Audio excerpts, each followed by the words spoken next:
नमस्कार, आप देख रहल बानी भोजपुरिया खबरें। बिहार झारखंड के ताज़ा खबर खातिर बनल रही रउआ लोगिन भोजपुरिया खबरें चैनल पर। जे अब तक लाइक सब्सक्राइब नहीं कइले तो जल्दी से रउआ लाइक करी, सब्सक्राइब करी और शेयर करी।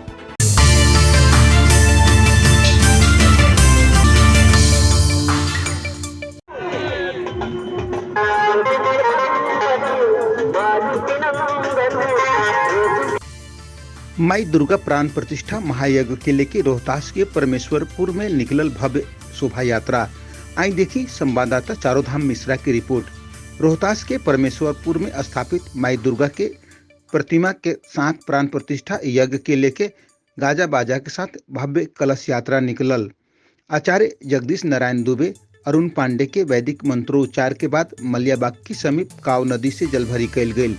शोभा यात्रा में क्षेत्र के सैकड़ों श्रद्धालु भाग लेने। यह बीच श्रद्धालुओं के जय माता दी के जयकारा से पूरा क्षेत्र भक्तिमय हो गई।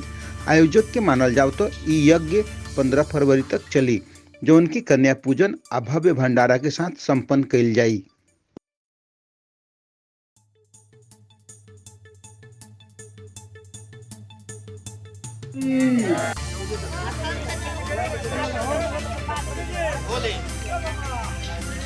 के बारे में जानेंगे कि यज्ञ का क्या महत्व है। आज यहाँ परमेश्वरपुर में माँ दुर्गा के प्राण प्रतिष्ठा हेतु यज्ञ का आयोजन किया जा रहा है। जी, हम इनसे जानेंगे कि यज्ञ का क्या महत्व है आज कल युग में।